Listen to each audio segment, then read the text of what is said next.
Olá, eu sou Davi e hoje quero falar com você sobre a Parashá Tetzaveh, que vai de Êxodo 27:20 a 30:10. E essa Parashá é uma porção de texto que fala sobre os sacerdotes, como seria o sacerdócio e a consagração, né? Como seria a consagração de Arão, as vestes sacerdotais também de Arão e de seus filhos. Arão como sumo sacerdote, seus filhos como ajudadores dele, que também estariam ali para servir a Deus continuamente. E fala sobre os ofícios, né, que o sacerdote teria que fazer, sobre a constante alimentação, né, iluminação do candelabro, da menorá, que deveria estar constantemente aceso. Fala sobre os sacrifícios que seriam feitos também para a consagração, que Moisés vai lá e faz para consagrá-los, a consagração do altar, a consagração das vestimentas,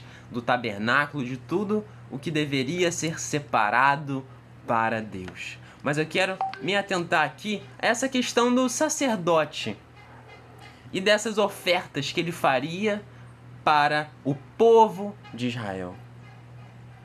Certo? E nessa questão da descrição das vestimentas, existe uma coisa bem peculiar, que era uma lâmina de ouro, né, um ornamento de ouro. O sacerdote tinha um turbante e essa lâmina ela estaria presa sobre a sua testa. E estaria escrito, né, santidade ao Senhor, santo ao Senhor, separado para Deus. Né? E aqui, quando diz o motivo dessa lâmina, lá no Êxodo 28, versículo 38, está escrito sobre a testa de Arão: pois Arão carrega a culpa dos muitos erros cometidos pelo povo de Israel na consagração de suas ofertas sagradas. Esse ornamento deverá estar sempre sobre sua testa, para que as ofertas feitas ao Senhor sejam aceitas por ele. Então, Arão deveria estar separado para Deus e ter sobre a sua testa um sinal disso. Certo? A gente sabe que Yeshua, né? Ele é o nosso sumo sacerdote. E assim como Arão diz aqui que ele carrega os erros cometidos pelo povo de Israel como sendo o sumo sacerdote, Yeshua também carregou os nossos erros. E ele, sendo perfeito, totalmente separado para Deus, fez isso da forma mais plena e mais perfeita, mais pura possível. De forma que, além dele ser o perfeito sumo sacerdote, o perfeito oferecedor, né, do sacrifício, ele também foi a própria oferta pelos nossos erros. Não apenas carregando a nossa culpa e transferindo para um animal que seria morto, mas ele mesmo carregando a nossa culpa, a culpa de todo o povo de Israel. E não apenas o povo de Israel, mas de todo o mundo. Ele mesmo se ofereceu para nos livrar dos nossos erros, da consequência de nossos erros. Ele colheu o fruto de nossas iniquidades. E ele, verdadeiramente, mais do que esse ornamento simbólico, ele mesmo era a própria santidade para Deus manifesta nessa terra, pois ele era a própria manifestação do Deus e de seu amor como um homem para nos livrar de nossos pecados. E a gente sabe, né, que o seu sacrifício, ele é totalmente perfeito. Não precisava ser feito várias e várias vezes, né? E eu quero ler aqui um outro texto, lá em Êxodo 29, no contexto da consagração, né, dos sacerdotes e do altar, que está lá a partir do versículo 38.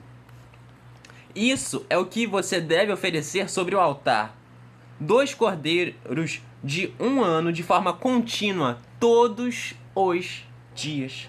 Ofereça um cordeiro pela manhã e outro cordeiro ao escurecer.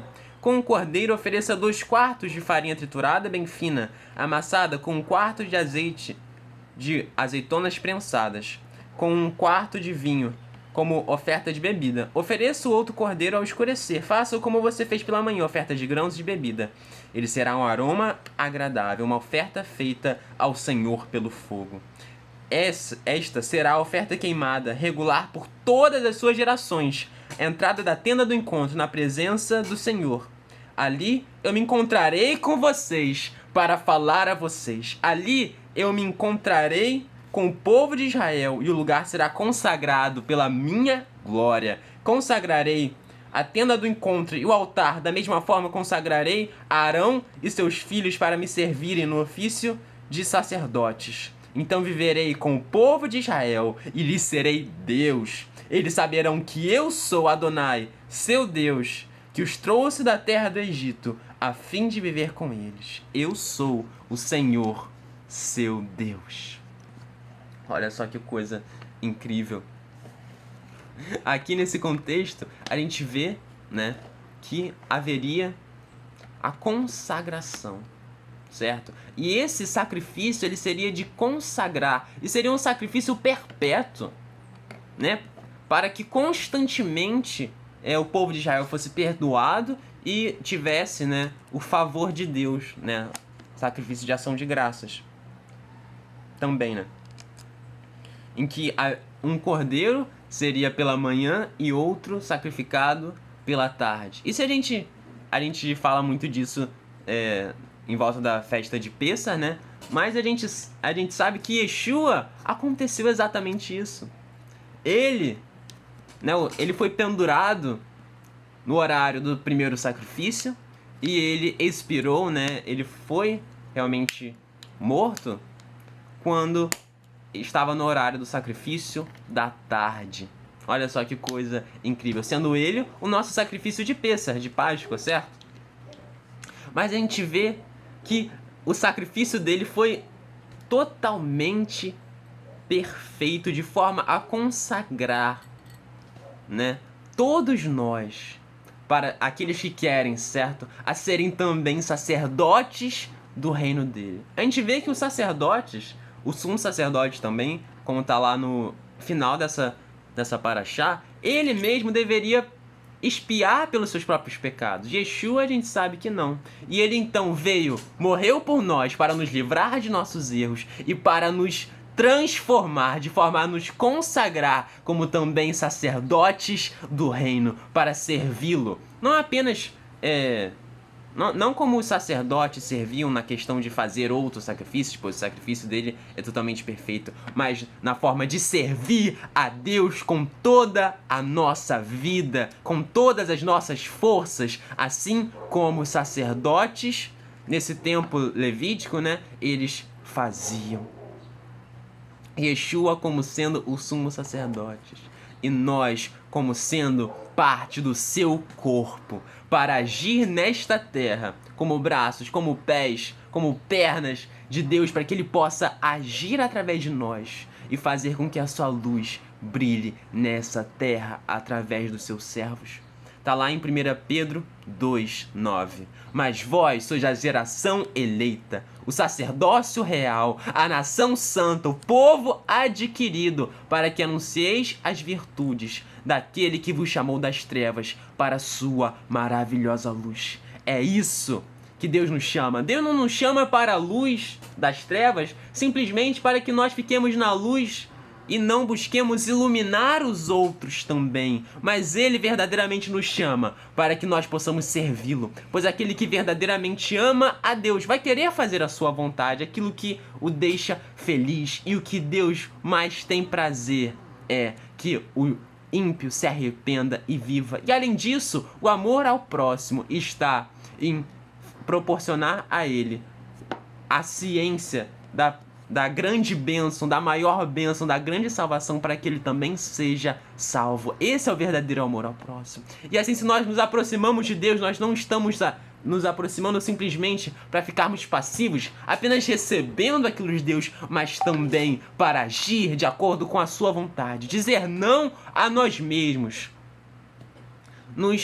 negar todas as riquezas e vaidades dessa terra, assim como Yeshua disse. E é por isso que ele verdadeiramente era santo a Deus, assim como o sumo sacerdote, que tinha aquela lâmina sobre a sua testa. E a partir do momento que nós também somos consagrados para servi-lo, somos salvos pela sua graça e somos também chamados para disseminar essa graça onde quer que nós formos, para falar sobre ela, para proclamar as boas novas. Nós também somos chamados a sermos santos para Deus, que a colocar também sobre nossas testas esse sinal de que somos separados para Ele.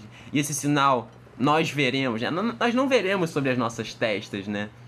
É de forma simbólica, mas nós veremos em cada um dos nossos atos, em cada uma das nossas escolhas, para que o nome dele seja glorificado e nós proclamemos as suas verdades, não apenas com palavras, mas com nossos exemplos de vidas, com nossa entrega a ele, com nosso desprendimento a todas essas coisas terrenas, para que a nossa herança não seja nessa terra, mas seja na eternidade. Assim como os sacerdotes não tinham herança, assim como os levitas, eles eram totalmente consagrados para servir a Deus.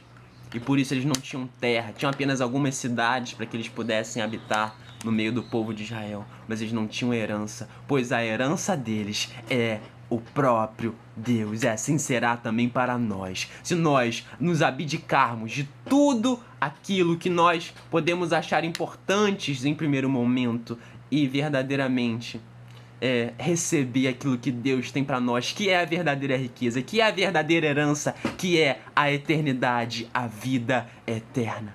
É por isso que nós devemos buscar nos consagrar de forma completa, deixar que o sangue de Yeshua, o sangue dele, possa vir e nos purificar e nos transformar em verdadeiros servos e servas de Deus, para a glória do seu nome e para que o reino dele venha a essa terra logo. Essa é a minha palavra para que eu tô falando contigo, com você hoje. Que nós possamos verdadeiramente agir em prol, para o bem do reino de Deus nessa terra, para que a vontade dele seja feita em nossas vidas e nesse mundo que está tão doente. Que Deus te abençoe muito, te dê a sua paz. Se você gostou desse vídeo, se inscreva e compartilhe. Se você acha que se você acha que outra pessoa deveria assistir, compartilhe. Então, até a próxima. Tchau, tchau.